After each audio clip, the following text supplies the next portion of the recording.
मी होतो, chief secretary होते, मदत पुनर्समापत्ती व्यवस्थापन सचिव महोदय होत्या, सगळे आम्ही होतो. मुंबई महानगरपालिकेने सुट्टी जाहीर केलेली आहे. मिठी नदीची पातळी वाढत चाललेली आहे. त्याच्यावर मिठी नदीच्या जिथं पातळी वाढती तिथल्या दोन्ही बाजूच्या नागरिकांना कसं सुरक्षित स्थळी नेता येईल तशा पद्धतीनं नियोजन चालू आहे. एकंदरीतच आत्ताच्या घडीला आपला पूर्णपणे मुंबई उपनगर, पालघर, ठाणे, त्याच्यानंतर खाली तुम्ही रत्नागिरी, हा सगळा भाग रेड अलर्ट दाखवलेला आहे. आता 12 वाजता पुन्हा नवीन त्यांचा रिपोर्ट येईल. दर 3 तासांनी ते रिपोर्ट देत आहेत हवामान खात्याची परिस्थिती काय राहणार आहे. पण एकंदरीत संपूर्ण राज्यभर पाऊस आहे. साधारण आत्तापर्यंत 10 लाख एकर, मी एकरात सांगतोय, 10 लाख एकर क्षेत्र हे आपलं पाण्याखाली आलेलं आहे आणि पिकं पाण्यात आहे. मी अनेक कलेक्टरांशी बोललोय. त्यांनी सांगितलं की 2 दिवसामध्ये आम्ही पंचनामे सुरू करतोय. बऱ्याचशा ठिकाणी NDRF, SDRFच्या टीम काम करतायत. नांदेडच्या परिसरामध्ये आपण आर्मीला पण तिथं पाचारण केलेलं आहे, ते पण तिथं आलेले आहेत.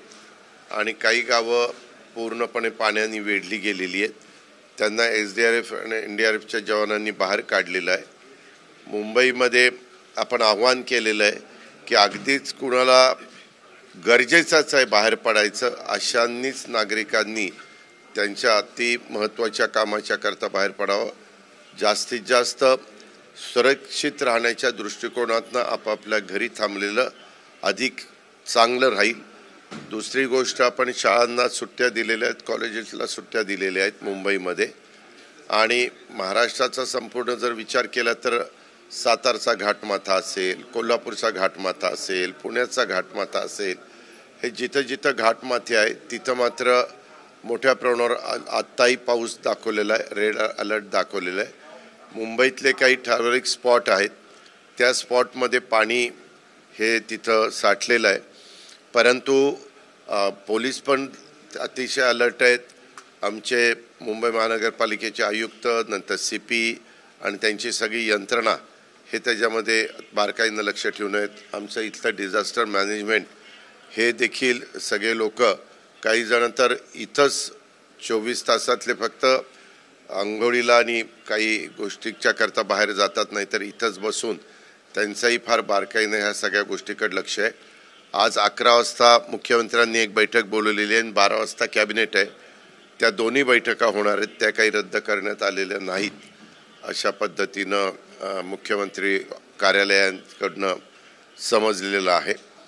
आणि पूर्णपणे राज्य सरकार संपूर्ण 36 जिल्ह्यामध्ये बारकाईनं लक्ष ठेवणं, त्यातल्या तिथलं प्रशासन, मग आमचे तिथले SP असतील, कलेक्टर असतील, CEO असतील आणि काही भागात CP आणि आयुक्त असतील, म्हणजे महानगरपालिकेचा परिसर आहे तिथं, ह्या सगळ्यांचं अतिशय सगळे लक्ष ठेवणं आणि सगळ्यांना तशा प्रकारच्या सूचना दिलेल्या आहेत. काही ठिकाणी मात्र घटना घडलेल्या आहेत.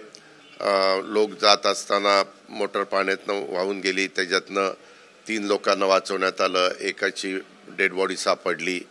अशा काही बाबतीमध्ये मात्र जीवितहानी ही झालेली आहे. त्याचे पूर्ण आकडे 12 वाजेपर्यंत क्लिअर आपल्याकडे येतील. पण काही राज्यातल्या जिल्ह्यांच्यामध्ये जीवितहानी झालेली आहे आणि जनावरं वाहून गेलेली आहेत, काही बेपत्ता झालेली आहेत. अशा प्रकारच्या आपले रत्नागिरी जिल्ह्यातल्या रायगड जिल्ह्यातल्या ज्या 2-3 नद्या आहेत, 3-4 नद्या आहेत, त्याच्यामध्ये विशेषतः खेड, त्याच्यानंतर तुमचं चिपळूण इथली पाण्याची पातळी वाढत चाललेली आहे. अजून म्हणजे धोक्याच्या पातळीच्या जवळपास ती येऊ पाहतीये, अशा प्रकारची साधारण परिस्थिती आहे. मुंबई महापालिकेने सुट्ट्या जाहीर केल्या, शासकीय निमशासकीय, परंतु कन्फ्युजन असं झालंय की मंत्रालय सुद्धा. एक मिनिट, मुंबई महानगरपालिकेने सुट्ट्या जाहीर केलेल्या आहेत. मंत्रालयामध्ये ज्यांना शक्य असेल ते येत आहेत. वास्तविक आज आता मी तुम्हाला सांगितलं 11 वाजता आणि 12 वाजता मीटिंग आहे.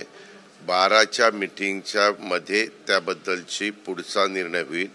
12ला काय नक्की परिस्थिती राहतीये, कारण चीफ सेक्रेटरी बोलत असताना असं म्हणत होते की मुंबईला सुट्टी जाहीर केली की ती मंत्रालयाला पण आपोआप होते असं, परंतु काहींचं म्हणणं असं आलं की मंत्रालयाला वेगळी सुट्टी जाहीर करायला पाहिजे, परंतु तसा अद्यापर्यंत निर्णय घेण्यात आलेला नाही. कारण आजची कॅबिनेट आहे. संपूर्ण महाराष्ट्रामध्ये पावसाने थैमान घातलेले असल्यामुळे जेवढे काही मंत्री महोदय येऊ शकतील कॅबिनेटला, आणि अधिकारी तर सगळे साऊथ मुंबईतच राहतात, विशेषतः आपले IAS आणि IPS ऑफिसर, त्याच्यावर त्यांना पण इथं जवळ यायला तशी अडचण नाही आहे. आणि मग एकदा त्याच्यातून आपल्याला आढावा घेता येईल, त्याच्यातून आपल्याला पुढच्या गोष्टी काय केल्या गेल्या पाहिजेत ते त्या ठिकाणी समजून घेता येईल. आता मी आपल्याला हे दाखवतो. हे पालघर, ठाणे, मुंबई, रायगड, रत्नागिरी हे रेड अलर्ट दाखवलेला तो भाग आहे आणि बाकीचा येलो अलर्ट आहे. आपल्या महाराष्ट्र पूर्णपणे रेड अलर्ट काही भागात ऑरेंज अलर्ट, काही भागात येलो अलर्ट, अशा पद्धतीनं ह्या तिन्ही गोष्टींनी महाराष्ट्र व्यापलेला आहे. इनफॅक्ट रेड अलर्ट दुसरं गडचिरोलीच्या भागामध्ये थोडा पाहायला मिळतोय. नंतर हे खालच्या म्हणजे मी 4-5 जिल्ह्यांची नावं सांगितली, तिथं एक ते दाखवतोय. नांदेडमध्ये रेस्क्यू ऑपरेशन खऱ्या अर्थानं सुरू झाले. काल रात्रीपर्यंत त्या गावांमध्ये पाणी होतं आणि एक लोक जे आहे ते अडकलेली होती. खऱ्या अर्थानं रेस्क्यू त्या ठिकाणी सुरू झाले. अत्यंत भयान अवस्था आहे त्यांना. बरोबर आहे, म्हणूनच तिथं पूर्णपणे बोटीची व्यवस्था करून SDRF आणि NDRFचे जवान तिथं काम करतायत आणि शिवाय आपण मिलिटरीला पण तिथं पाचारण केलेलं आहे. पूर्णपणे सगळेजण तिथं लक्ष ठेवून आहेत.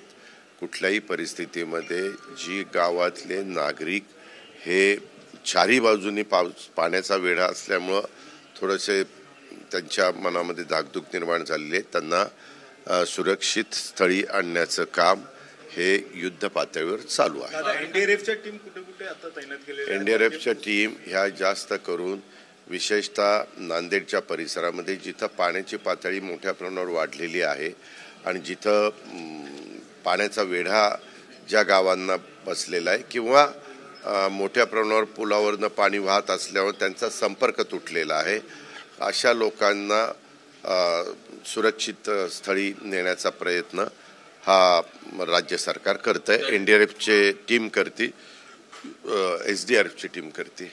दरडी संदर्भात अनेकदा आपल्याला घटना घडताना पाहायला मिळतात. कोणती अद्यापर्यंत कुठेही तशा पद्धतीची घटना घडलेली नाही. मात्र आम्ही क्लिअर पाटबंधारे विभागाला म्हणजे जलसंपदा विभागाला सांगितलेलं आहे, कारण बहुतेक ठिकाणी धरणं ओव्हरफ्लो झालेली आहेत. पत्रकार मित्रांनो, मला तुम्हाला सांगायचं की ज्यावेळेस धरणं ओव्हरफ्लो होतात त्यावेळेस पूर नियंत्रण करण्याच्या करता धरणाचं पाणी पण तुम्ही कशा प्रकारे सोडतात त्याच्यावर पण पुराचं नियंत्रण आपल्याला करता येतं. आम्ही त्यांना अशा सूचना दिल्यात की प्रत्येक धरणावर कमीत कमी एक्झिक्युटिव्ह इंजिनियर दर्जाचा म्हणजे व्यक्ती ही तिथं 24 तास तुम्ही ठेवा. पाणी कसं सोडतात, काय सोडतात. आणि जास्त करून आता दिवस उजाडलेला आहे, सकाळपासून जिथं पाण्याची पातळी वरनं धरणामध्ये फ्री कॅचमेंट एरियामधनं जिथं येवा मोठ्या प्रमाणावर चाललेला आहे.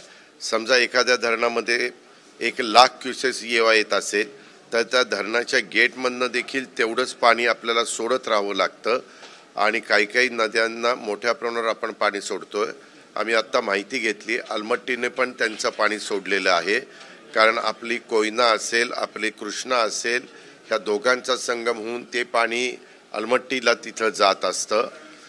अशा पद्धतीनं शेजारच्या राज्यांची पण मदत आपण त्या बाबतीमध्ये घेतो, कारण त्यांनी नाही पाणी सोडलं, पाण्याचा फुगवटा जर तसाच राहिला तर त्याचा फटका आपल्याला बसू शकतो. त्याच्यामुळं दोन्ही राज्यांच्या मध्ये अशा ठिकाणी जी परिस्थिती असेल तिथं समन्वय हा आपण साधतोय आणि त्यांनी पण सहकार्य हे दिलेलं आहे. आता महाबळेश्वरच्याही परिसरात मोठ्या प्रमाणावर पाऊस असल्यामुळं तिथली जी काही धरणं आहेत, कोयना सकट कोयना असेल, कन्हेर असेल, आपलं ढोम असेल, ह्या सगळ्या धरणाच्या संदर्भामध्ये देखील आपण पाणी सोडलंय. इव्हन वीरमधनं मोठ्या प्रमाणावर पाणी त्या बाबतीमध्ये सोडलेलं आहे. मी काही कलेक्टरांशी बोललो तर पुण्यापुरतं बोलायचं झालं तर पुण्यामध्ये परिस्थिती कंट्रोलमध्ये आहे. बीडमध्ये परिस्थिती मात्र परळी, माजलगाव ह्या भागामध्ये पाऊस जास्त पडलेला असल्यामुळं पिकं पाण्याखाली गेलेली आहेत आणि ते सगळ्याच बाबतीमध्ये जिथं जिथं ही परिस्थिती राज्यात झालेली आहे तिथं तिथं सूचना देण्यात आलेल्या आहेत. काल पण मुख्यमंत्री महोदयांनी आढावा ह्याच्याबद्दलचा घेतलेला होता. आज पण आता कॅबिनेटच्या निमित्तानं तो आढावा घेतला जाईल. आम्ही सगळ्या भागातल्या प्रशासनाशी संपर्क ठेवून आहोत. दादा, मुंबईमधलं तुम्ही सांगितलं की मिठी नदीची पातळीवर थोडी वाढत चालली. तर काय करणार नागरिकांना? सगळ्यांना नाही, नागरिकांना स्वतः गगराणींशी मी बोललो. गगराणी म्हणले की दादा आमचं तिथं लक्ष आहे, आम्ही तिथं दोन्ही बाजूच्या लोकांना अलर्ट केलेलं आहे आणि कुठल्याही परिस्थितीमध्ये त्यांना जर शिफ्ट करावं लागलं तर सुरक्षित स्थळी शिफ्ट करण्याच्या बद्दलचं नियोजन पण त्यांचं आहे. क्लायमेट मिटिगेशन संदर्भात आपण कुठेतरी काम करत नाही असं वाटतं का? कारण हवामान बदल मोठ्या प्रमाणात मी आपल्याला सांगू का, दरवर्षी तुम्ही बघताय ह्याच्या आधी पण आता आपत्ती व्यवस्थापनाचं इथलं जे काही आपण व्यवस्था केलेली आहे ती इतकी अत्याधुनिक केलेली आहे. तीच गोष्ट मुंबई महानगरपालिकेची आहे आणि अलीकडच्या काळामध्ये तुम्ही बघितलं तर आता सगळ्या नवीन टेक्नॉलॉजीचा वापर करून हवामान खातं असेल किंवा वेगवेगळे ह्या विभागाशी संबंधित यंत्रणा असेल ते सगळेजण आपलं काम करतायत. मी आत्ता देखील त्यांच्यातल्या काही वरिष्ठ अधिकाऱ्यांशी बोललो तर त्यांनी पण सांगितलं दर 3 तासांनी आम्ही अपडेट देतोय. आत्ता पूर्ण इथल्या डिझास्टर मॅनेजमेंटचं आपल्या इथं जे स्क्रीन आहेत त्याच्यामध्ये पूर्णपणे देशाचा नकाशा तिथं तुम्हाला पण पाहायला मिळेल आणि कसं वारं येतंय, कसं ते फिरतंय, कसा तो पाऊस सर्व दूरपर्यंत आपल्या देशामध्ये पसरलेला आहे हे पण तिथं बघितलेलं आहे. देशाच्या बाबतीमध्ये केंद्र सरकार किंवा त्या राज्य सरकार सक्षम आहेत. आपण आपल्या राज्याचा विचार करून इथली परिस्थिती व्यवस्थितपणे कशी राहील आणि जे अडचणीत लोक आहेत, जे बाधित लोक आहेत त्यांना कशी मदत करता येईल ह्याबद्दल पूर्णपणे सरकारी यंत्रणा कामामध्ये झोकून दिलेलं आहे. दादा, नांदेडमधली जी गावं उद्ध्वस्त झालेली आहेत त्यातल्या नागरिकांचं असं म्हणणं आहे की आमचं संसार जे आहे ते उद्ध्वस्त झाले आहेत, सरकारने लवकरात लवकर निधी. अरे बाबा, काल ऐका ना, अजून पाणी तिथलं कमी झालं नाही. त्याच्या संदर्भातलं पाणी कमी झाल्यानंतर आपण ताबडतोब पंचनामे सुरू करणार आहे. त्या संदर्भात आत्ता तातडीनं त्यांना जर त्यांचं धान्य वगैरे ओलं झालेलं असेल तर तिथल्या जेवणाची व्यवस्था, तिथं तातडीची जी काही आर्थिक मदत असते ती व्यवस्था, ह्या सगळ्या गोष्टीच्या सूचना दिलेल्या आहेत. आत्ता वाजलेत 10:30, 1.5 तासांनीच कॅबिनेट आहे. अजून काही महत्त्वाच्या बाबी ज्यावेळेस संपूर्ण कॅबिनेटच्या पुढं हे सगळं सादर केलं जाईल त्याच्यात मुख्यमंत्र्यांच्या अध्यक्षतेखाली अजून काही त्याच्यातले निर्णय.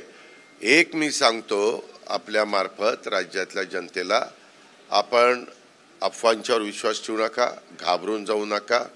सगळीकडे बारकाईनं पोलीस यंत्रणेला, रेव्हेन्यूला, तिथल्या वेगवेगळ्या महानगरपालिकेच्या यंत्रणेला किंवा नगरपालिकेच्या यंत्रणेला, जिल्हा परिषदेच्या यंत्रणेला, ह्या सगळ्या वेगवेगळ्या यंत्रणांना आपण लक्ष ठेवायला सांगितलेलं आहे आणि हे सगळेजण लक्ष ठेवून आहेत एवढं मी अतिशय स्पष्टपणे आपल्याला सांगू इच्छितो. या संदर्भामध्ये आत्ताच मी सांगितलं 1.5 तासांनीच बैठक आहे. युरियाच्या संदर्भामध्ये मागे जिथं जिथं तसं झालं तिथं आपण रेल्वे वॅगन पाठवण्याची लगेचच व्यवस्था केली. थोडंसं काही शेतकऱ्यांनी नॅनो युरिया पण वापरावा. लिक्विड जर खत वापरलं तर खताचा खर्च पण कमी येतो, परंतु अजून आपल्या शेतकऱ्यांना त्या लिक्विडची सवय नाही आणि विशेषतः जे ठिबकचा वापर करतात त्यांना त्यांच्या ठिबकमधनं लिक्विड जी काही खतं आहेत ते देणं जास्त सोपं जातं आणि त्याच्यामुळं आपण तर मुद्दाम काही काही भागात कार्यक्रम हातामध्ये घेतोय आणि जास्त शेतकऱ्यांना मदत कशी होईल आणि त्याच्यातनं लिक्विड ही खतं देखील शेतकरी कसे वापरायला सुरुवात करतील त्याच्यातून बचत पण होणार आहे आणि शेतकऱ्यांचा फायदा पण होणार. दादा, पश्चिम महाराष्ट्रामध्ये काही भागांमध्ये आता पूर येईल असं एक परिस्थिती आहे, कारण अनेक डॅममध्ये डिस्चार्ज मोठ्या प्रमाणामध्ये सुरू आहे. अजिबात नाही. लोकांमध्ये असं फार मोठ्या प्रमाणात मी तुम्हाला सांगतो ना, मी जिथं जिथं आपली धरणं आहेत, मी गुणाले म्हणून कार्यकारी एक्झिक्युटिव्ह डायरेक्टर आहेत त्यांच्याशी पण बोललो, ते पण लक्ष ठेवून आहेत. आम्ही सगळ्यांना अशी ताकीद केलेली आहे की जी काही धरणं आहेत, उदाहरणार्थ चासकामान भरलं आहे, ही अशी प्रकारची वीर भरलं आहे, कोयना भरत आलेलं आहे, ही धरणं आहेत अशी अनेक धरणं भरत आहेत किंवा आपलं राधानगरी भरलं आहे. राधानगरी भरल्यानंतर ॲटोमॅटिक तिथली गेट हे होतात, उघडली जातात. अशा या सगळ्या धरणांच्यावर आमचं जलसंपदा विभाग आणि शासकीय यंत्रणा बारकाईनं लक्ष ठेवून आहे आणि कुठल्याही परिस्थितीमध्ये धरणाचं पाणी वरनं येणारा येवा किती आहे धरणात ते बघून आम्ही ज्यावेळेस सोडतोय त्यावेळेस नदीकाठच्या भागांना पण जिथं धोका उद्भवू शकतो त्यांना आम्ही मेसेजच्याद्वारे आणि वेगवेगळ्या यंत्रणेच्याद्वारे अलर्ट राहायला किंवा त्यांनी तिथं अतिशय बारकाईनं स्वतःचं संरक्षणाच्या दृष्टीनं खबरदारी घेण्याच्या सूचना आपण देतोय. कोणत्या भागांमध्ये आता सगळ्यात जास्त रेड सिच्युएशन दिसून येते तुम्हाला आता आढावा? मी मगाशीच सांगितलं सागरजी, त्यामध्ये मुंबई, पालघर, ठाणे, रायगड, रत्नागिरी हा सगळा भाग आहे. इथं रेड अलर्ट सांगितलेला आहे आणि जे घाटमाथे आहेत, साताऱ्याचा घाटमाथा असेल, पुण्याचा घाटमाथा असेल, कोल्हापूरचा घाटमाथा असेल, ह्या सगळ्या घाटमाथ्यावर रेड अलर्ट सांगितलेला आहे. विदर्भामध्ये गडचिरोलीच्या भागामध्ये रेड अलर्ट सांगितलेला आहे. यवतमाळ जिल्ह्यामध्ये देखील चिखलदरा तिथं पण जवळच्या एका भागामध्ये रेड अलर्ट सांगितलेला आहे. मुंब्रा ठाण्याच्या परिसरामध्ये तिकडं एक रेड अलर्ट सांगितलेला आहे. अशा वेगवेगळ्या भागात रेड अलर्ट सांगितलेले आहेत. परंतु दर 3 तासांनी पुन्हा आपण रिपोर्ट घेतो. आता 10चे रिपोर्ट आलेले आहेत. पुन्हा 12च्या पुढं नवीन रिपोर्ट आल्यानंतर देखील त्याबद्दल कॅबिनेट झाल्यानंतर तुम्हाला माहिती देण्यात येईल. 2 दिवस म्हणजे अलर्ट सांगितले काही भागांमध्ये. मुळात यावेळेस पावसाचा ट्रेंड पाहिला तर अनेक भागांमध्ये पहिल्यांदा पाऊस खूप लवकर आला, नंतर गॅप पडला आणि आता एक सरसकट सगळीकडे पाऊस सुरू आहे. असा काही वेगळा ट्रेंड दिसतोय का आढावा घेतला? त्या संदर्भात शेवटी कमी दाबाचा पट्टा तयार झाल्यानंतर पाऊस तिथं येतो हे सत्य आहे आणि आजपर्यंतचा आपला सगळ्यांचा अनुभव आहे. त्याच्यामुळं ह्यावेळेस कसं झालं, जूनच्या नंतर पाऊस सुरू होतो तो पाऊस मेमध्येच आला. मे महिन्यात तसा बऱ्याचशा भागामध्ये उन्हाची तीव्रता आपल्याला जाणवली नाही आणि त्याच्यानंतर पाऊस मेमध्ये पण आला, जूनमध्ये पण आला, पुन्हा जुलैमध्ये जरा गॅप बसला. 15 जून ते साधारण जुलैपर्यंत गॅप पडला. मी परवा जळगावला होतो. जळगाव, नंदुरबार, धुळ्याला पावसाची गरज होती, परंतु आता तिथंही पाऊस पडलेला आहे. परंतु काही ठिकाणी पिकाला जीवदान देणारा पाऊस झाला आणि काही ठिकाणी पाऊस जास्त झाला. तिथं मात्र पिकांचं नुकसान करणारा पाऊस झाला आहे. परंतु कृषी मंत्र्यांचं पण लक्ष आहे, मुख्यमंत्र्यांचं लक्ष आहे, आम्ही दोन्ही उपमुख्यमंत्री सगळ्या मंत्री महोदयांचं ज्या त्या ठिकाणी पालकमंत्री यांना त्यांनी लक्ष आहे आणि आम्ही प्रशासनाला क्लिअर सूचना दिल्या. ज्यावेळेस तुम्हाला व्यवस्थितपणे जाऊन बाहेर पडता येईल आणि पंचनामे सुरू करता येईल, थोडासा चिखलात न जाता त्याच्यातनं लगेचच पंचनामे सुरू करा आणि ज्यांचं अतोनात नुकसान झालेलं आहे त्याला सरकार निश्चितपणे सरकार त्याच्या पाठीशी आहे आणि सरकार त्याबद्दल निश्चितपणे योग्य निर्णय